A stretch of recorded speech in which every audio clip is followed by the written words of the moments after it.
नमस्कार दोस्तों, मैं ट्रेनर के Suryakant great training and services की ओर से आज के इस ग्रेट रैपिड इम्प्रूवमेंट प्रोग्राम में आप सभी का तहे दिल से स्वागत है। दोस्तों, 14 सिस्टम इम्प्लीमेंटेशन में से अब तक हमने 8 सब्जेक्ट कवर किए हैं और आज का अपना 9वां सब्जेक्ट है 5S। तो चलो देखते हैं 5S के। तो 5S ये मैंने जो लिखा है वो अंग्रेजी मीनिंग है, जापानीज जो है वो हम देख लेते हैं, लेकिन उसके पहले मैं कुछ आपसे बताना चाहता हूँ। यहाँ पर लिखा है, जैसे आपका शरीर, लिबास और आभूषण आपका व्यक्तित्व दर्शाता है, वैसे ही आपके कार्यस्थल की स्थिति भी आपका व्यक्तित्व दर्शाता है। अब थोड़ा पहली जो लाइन है उसके ऊपर हम काम करते हैं। जैसे आपका शरीर, लिबास और आभूषण आपका व्यक्तित्व दर्शाता है, यानी कि हमारे रहन सहन को देख के हमें लोग पहचानते हैं, या तो हम सामने वाले को पहचानते हैं। अब मैं कुछ आपको इमेजेस दिखा रहा हूँ, उससे आपको पता चलेगा।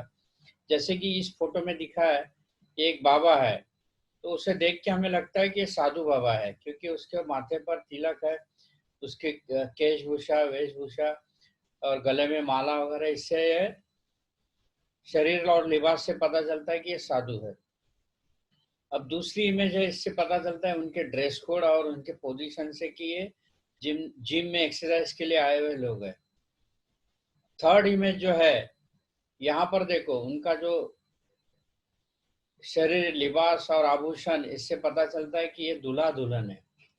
और चौथी इमेज जो है, इससे पता चलता है कि ये एक राजा है, राजपुत्र है, महाराजा है। तो ये कैसे पता चला? जैसे आपका शरीर, लिबास और आभूषण आपका व्यक्तित्व दर्शाता है, वैसे और एक एग्जांपल देखते हैं कि ये जो है सारे कॉरपोरेट के लोग हैं, क्योंकि इनके ड्रेस कोड इस तरह से है। सेकेंड इमेज जो है यहाँ पर दिखा है, ये सारे यूनिफॉर्म्स में है, यानी कि ये एक इंडस्ट्री के एम्प्लॉय है। थर्ड इमेज जो है यहाँ पर दिख रहा है कि हॉस्पिटल का स्टाफ है, डॉक्टर है, नर्स है, वार्ड बॉय है। फोर्थ इमेज से पता चलता है कि ये सारे बच्चे हैं।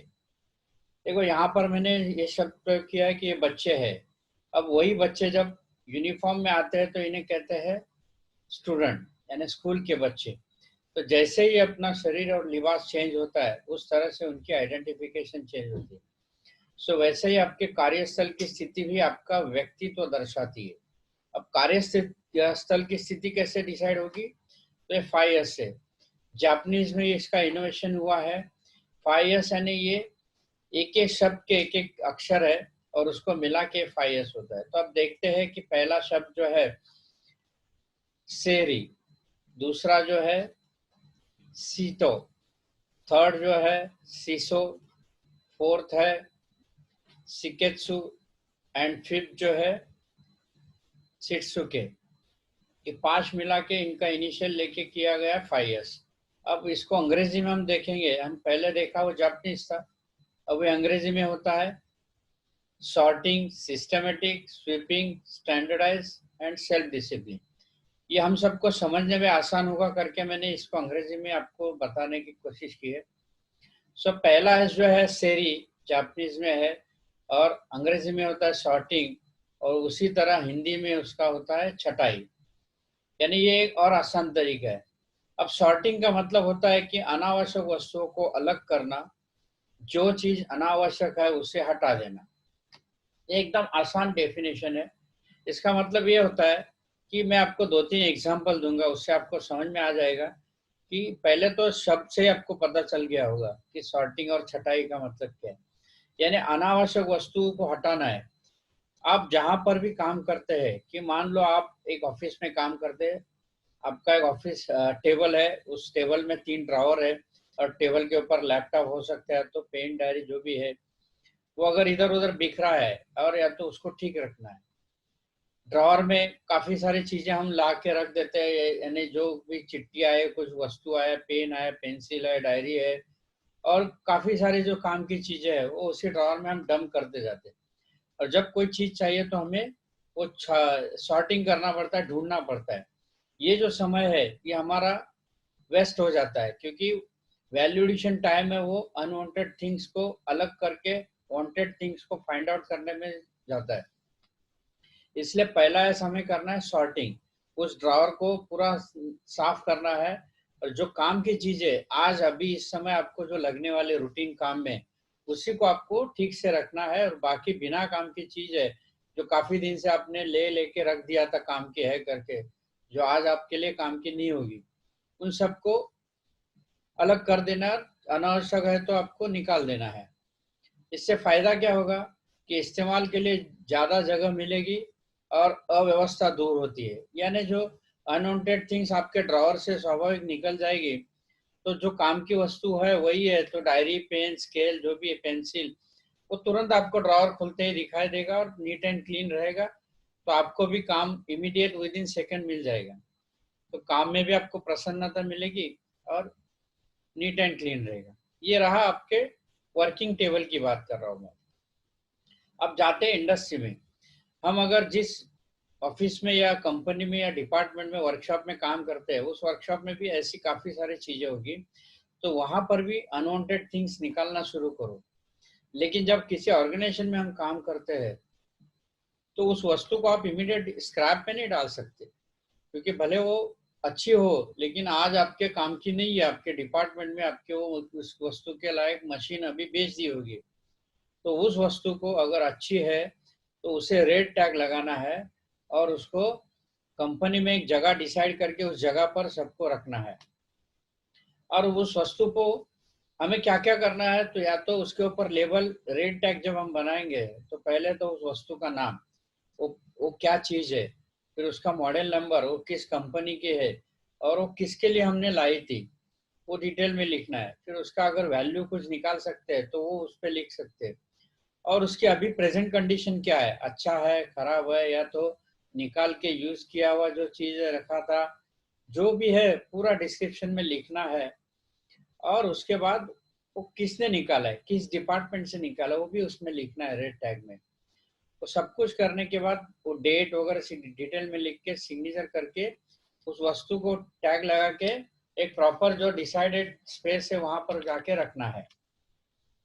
अब क्या होगा, ये फर्स्ट स्टेज आपका हुआ। सेकंड स्टेज क्या होगा, जैसे यहाँ पर येलो टेक बताया। येलो टेक अभी दो चीज के लिए, जो पहला जो है क्वेश्चन लिखा है, एरिया क्लोज फॉर मेंटेनेंस, ये नॉर्मली हम लोग यूज करते हैं। लेकिन जो स्क्रैप के लिए जो येलो टैग है, उसमें काफी सारा डिटेल है। जो आपने रेड टैग बना के लगा के निकाला ये वस्तु है, उसको हमारे सीनियर जो है वो आके चेक करेंगे कि अगर ये अच्छी चीज है या दूसरे डिपार्टमेंट में लगती है तो उसे वहां पर इशू कर दो। अदरवाइज वो खराब है तो स्क्रैप है, तो वहां पर उस अगेन वहां पर वो प्रोडक्ट का number, model number, description, quantity कितनी है, किस डिपार्टमेंट से है, किस वेंडर से उसको खरीदा है, वो भी हमें आइडेंटिफाई करना पड़ेगा। क्योंकि हमारे कंपनी के लिए वो शायद स्क्रैप हो सकती है, लेकिन वो वस्तु अच्छी होगी, तो उस वेंडर को हम ऑफर दे सकते हैं कि अब हमारे पास ये ऐसी ऐसी वस्तु इतने साल से पड़ी है जो अच्छी है लेकिन हमारे काम की नहीं है, तो उसे ऑफर दे के कुछ कंसेशन डिस्काउंट रेट में हम उसको बेच सकते हैं। तो इस तरह से वो डिस्पोजिशन, पोजीशन और वो सब ये सारा डिटेल भर के इंस्पेक्टेड बाय और अप्रूव बाय करके उस वस्तु को टैग लगा के आगे वो स्क्रैप में जा सकता है। स्क्रैप में अगर दो टाइप होते हैं, या तो वेंडर को वापस ऑफर दे सकते हैं, या तो खराब वस्तु है तो वो टोटली स्क्रैप में केजी में जा सकती है, जो भी है उसका वैल्यू आएगा वो। सो 1S में ये दो रेड टैग और येलो टैग इंपॉर्टेंट इम्प्लीमेंटेशन करना है। सो अगेन अगर रिव्यू करें 1S की, तो क्या होता है कि सेरी, सॉर्टिंग यानी छटाई, अनावश्यक वस्तुओं को अलग करना, जो चीज अनावश्यक है उसे हटा देना, और उसका बेनिफिट क्या रहेगा, फायदे क्या रहेंगे, तो इस्तेमाल के लिए ज्यादा जगह मिलेगी और अव्यवस्था दूर होती है। तो ये पहला एस हुआ। अब दूसरा एस देखते हैं, सीटो। सीटो का मतलब होता है अंग्रेजी में सिस्टमेटिक और हिंदी में होता है सुनियोजित। यानी कि प्रत्येक वस्तु के लिए एक जगह निश्चित करें और हर वस्तु उसके नियमित जगह पर रखना।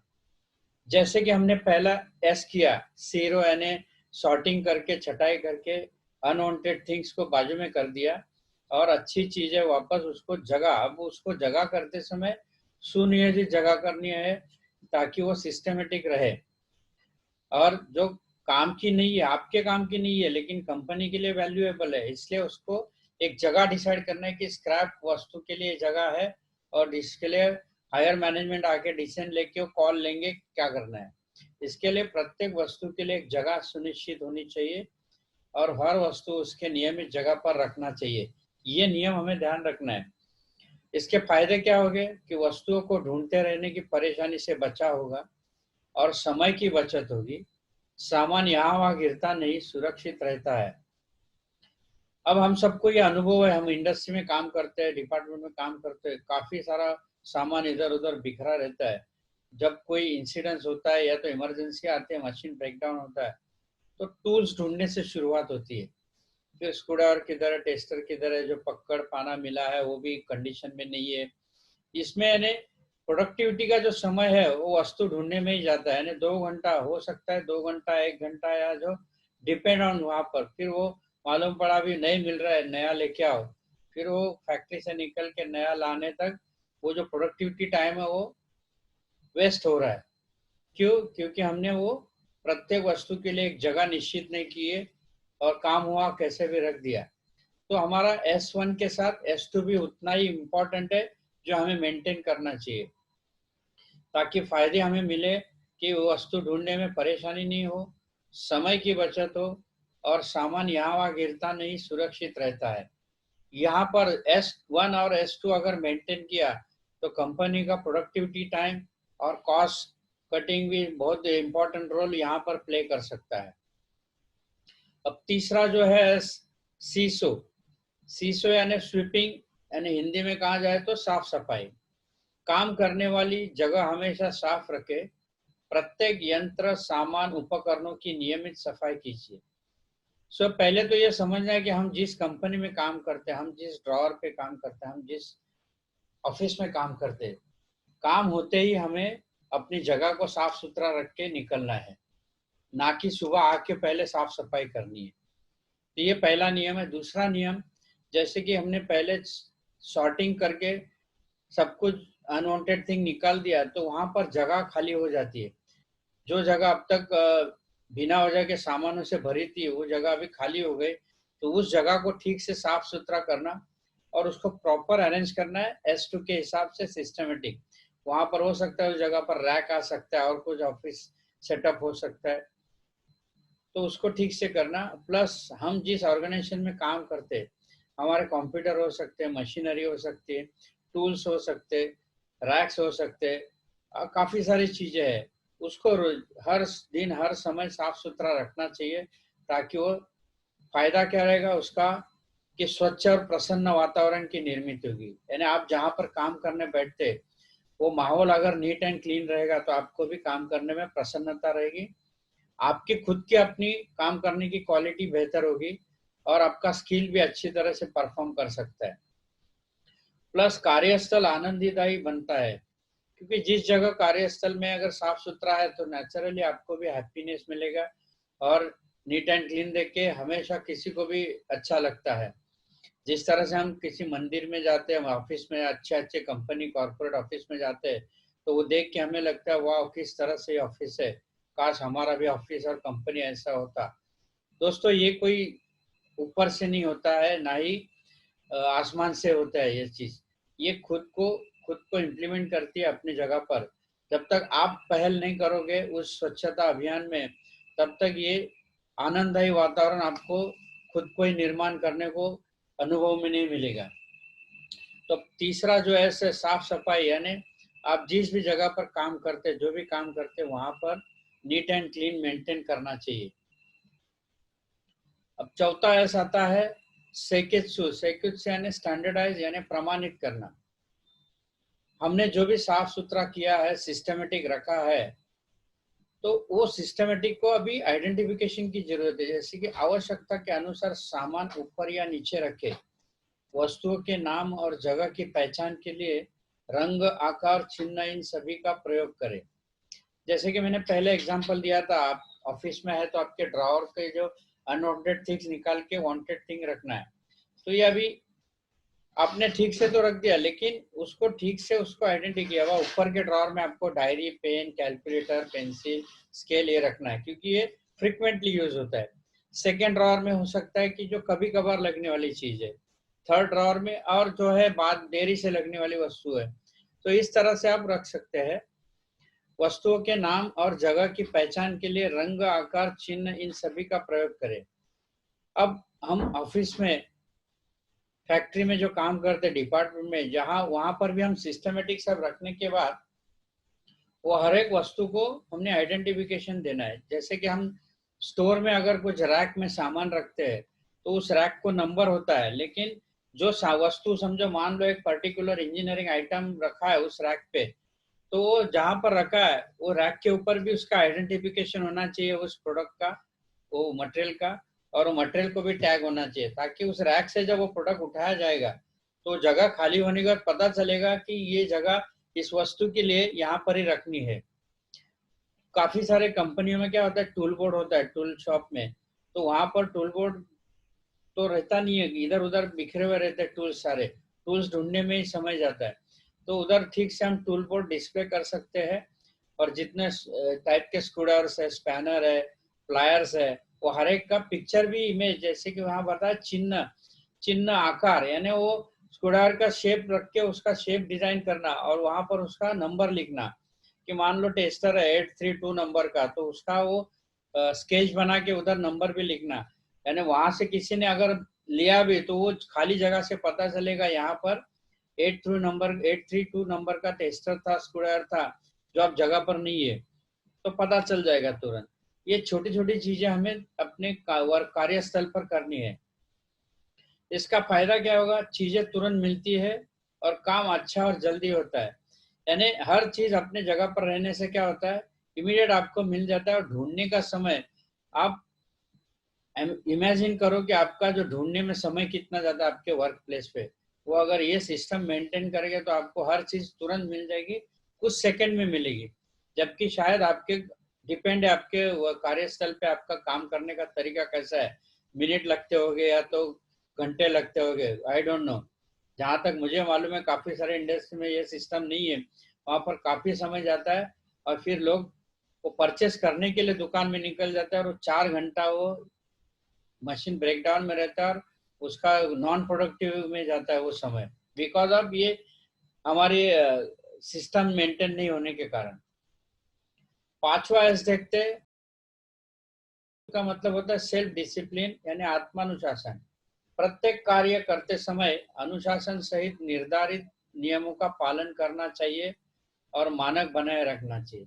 यानी आपने अब तक S1, 2, 3, 4 जो भी सीखा है 5S में से, वो सब करने की जिम्मेदारी किसकी है, तो अपनी खुद की है, सेल्फ डिसिप्लिन। वो सब मेंटेन, यानी मैंने जिस जगह से सामान लिया है वहां पर रखने की जिम्मेदारी मेरी है। मैंने अगर काम किया है, जमीन पे इधर उधर गंदगी फैली है तो उसको साफ करने की भी जिम्मेदारी मेरी है। ये जिस दिन आपके अनुशासन में आ जाएगा, उस दिन समझ लो कि आप एक परफेक्ट 5S मैन बन के उभर कर आओगे, और आपकी अपनी एक अलग पहचान होगी। अब प्रत्येक कार्य करते समय अनुशासन सहित निर्धारित नियमों का पालन करना चाहिए। 5S क्या कहता है कि ये सारे करते समय 5S, उसका कुछ नियम है। तो पहला नियम क्या है कि लगातार ट्रेनिंग। आपको समझ में आया इसलिए आपने किया, लेकिन ये कंटिन्यू इम्प्रूवमेंट की प्रोसेस है, लगातार आपको करते रहना पड़ेगा। जिस तरह से हम रोज उठ के स्नान करते हैं, अपने आप को स्वच्छ करते हैं, वो भी एक 5S की प्रोसेस है। वैसे ही हमारे ऑर्गेनाइजेशन में 5S बनाने के लिए, मेंटेन करने के लिए, हमारे अंडर जो टीम है, हमारे डिपार्टमेंट में, ऑर्गेनाइजेशन में, उन सबको टॉप टू बॉटम, अगेन ये किसी एम्प्लॉय का, मैनेजर का, एग्जीक्यूटिव का काम नहीं है, मैं कह रहा हूँ टॉप टू बॉटम, यानी बिजनेसमैन से लेके गेट कीपर तक सभी लोगों की ये 5S का अवेयरनेस होगा, तब जाके वो ऑर्गेनाइजेशन एक बेहतर ऑर्गेनाइजेशन करके उभर कर आएगी। दूसरा होता है स्टैंडर्ड, यानी आप जो भी कर रहे 5S के नियमावली बनानी पड़ेगी, और उसे मेंटेन करने के लिए हमें सबको बताना पड़ेगा, क्योंकि अपने संगठन में 5S कार्यक्रम कार्यान्वित करने के परिणाम का मूल्यांकन और निगरानी करना, यानी हमने ट्रेनिंग तो दिया, उसके नियमावली भी बनाई, लेकिन उसका जो मूल्यांकन यानी रिव्यू भी करना पड़ेगा। यानी बड़े बड़े जो कंपनी ऑटोमोटिव सेक्टर में जब आप जाते हैं, उन सारे कंपनी में तो उनका शेड्यूल होता है, ऑडिट होता है, 5 का ऑडिट होता है, मंथली होता है, क्वार्टरली होता है, और वो स्पेशल ट्रेनिंग दिया जाता है ऑडिट किस तरह से करने का। इसके भी सारे डॉक्यूमेंट्स रहते हैं। उदाहरण के लिए प्रत्येक को निर्धारित समय एवं कार्य प्रणाली, वर्क प्रोसीजर, इंस्ट्रक्शन के अनुसार कार्य करना चाहिए। यानी हर चीज 5S को इम्प्लीमेंटेशन में भी एक वर्क इंस्ट्रक्शन प्रोसीजर बनाई जाती है। और कुछ कंपनी में 5S आवर्स डिसाइड होता है कि मान लो कुछ कंपनी में वेनसडे दोपहर को 3 से 4 ये 5S आवर्स होगा। उस समय कंपनी में ना अंदर से कोई बाहर जाएगा, ना बाहर से कोई अंदर आएगा। वो 1 घंटा सिर्फ अपने डिपार्टमेंट, अपने वर्क प्लेस का वो लोग 5S करेंगे। सेफ्टी के नियमों का पालन भी एक 5S का हिस्सा है कि 5S करते समय अपने आसपास, यानी कुछ शॉप फ्लोर पे क्या पानी गिरा रहता है, ऑयल, अगर प्रोडक्शन फ्लोर है, मशीन डिपार्टमेंट है, तो उसमें ऑयली सरफेस रहता है, वो सभी नीट एंड क्लीन होना चाहिए। ताकि अगर ये 5S में सेफ्टी का हम ध्यान रखेंगे तो स्वाभाविक है एक्सीडेंट जीरो होगा। अदरवाइज पैर फिसल के गिरेगा और वहां पर बहुत बड़ा हादसा हो जाएगा। कुछ समय के लिए काम बंद हो जाता है, वो आदमी के निगरानी के लिए सब लोग भाग दौड़ करते हैं, इसके लिए पूरा क्लाइमेट डिस्टर्ब होता है। इसलिए ये भी एक 5S का हिस्सा है और उसे हमें फॉलो करना चाहिए।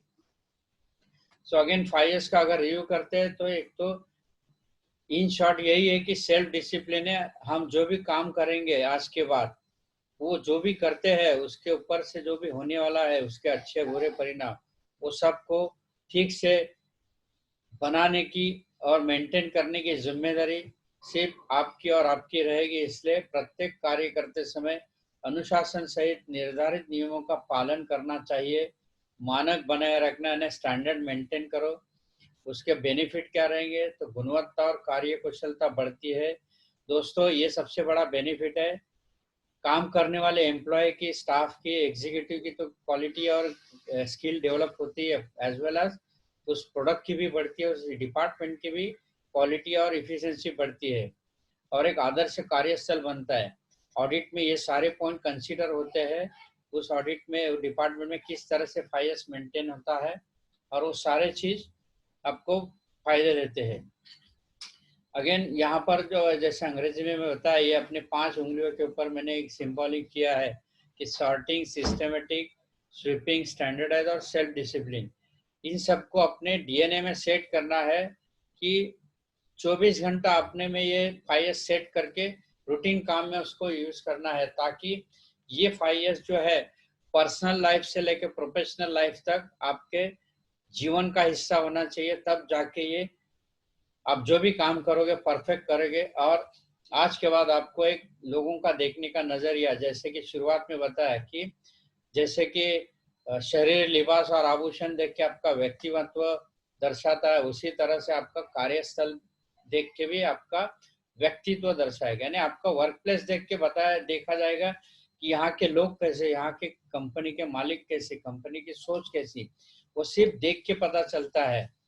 इसलिए हमें देखने वाले लोग खुश होने चाहिए और हमारा कंपनी का माल तुरंत, प्रोडक्ट तुरंत परचेस करना चाहिए। इसके लिए बहुत बड़ा टूल है 5S है। दोस्तों, जब भी हम काम पे जाते हैं, सुबह जाके तो सब कुछ प्रसन्न वातावरण रहता है। दिन भर काम करने के बाद काम से निकलते समय, घर के लिए निकलते समय 1 मिनट सिर्फ देना है हमारे कार्यस्थल को आसपास से पूरा क्लीन करके, फिर हमें अपना कार्यस्थल छोड़ना है और निकलना है, ताकि दूसरे दिन सुबह आके आप प्रसन्नता के साथ अपने काम को शुरू कर सकते हैं। इस वीडियो को देखते हैं।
कहते हैं सुख संपत्ति की देवी लक्ष्मी वहीं बसती है जहां स्वच्छता रहती है। आश्चर्य की बात तो यह है कि जहां एक तरफ हम लक्ष्मी की पूजा करते हैं वहीं दूसरी तरफ हम गंदगी फैलाते हैं। तो भैया अगली बार कचरा फैलाने से पहले सोच लीजिए कहीं लक्ष्मी जी आपसे रूठ कर चली न जाए।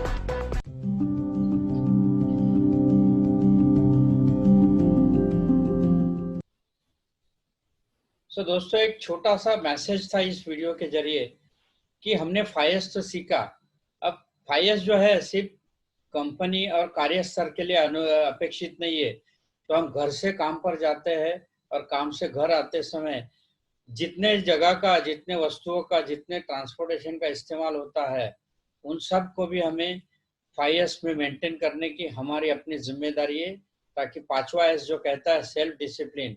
यानी मैं जिस जगह पर रहता हूँ, मैं जिस सिटी में रहता हूँ, मैं जिस देश में रहता हूँ, उसकी भी स्वच्छता की जिम्मेदारी मेरी है। इसलिए हमारे प्राइम मिनिस्टर एक मैसेज दिया था, एक कदम स्वच्छता की ओर, और वही एक 5S का एक बहुत बड़ा इम्प्लीमेंटेशन हमारे देश में हुआ है।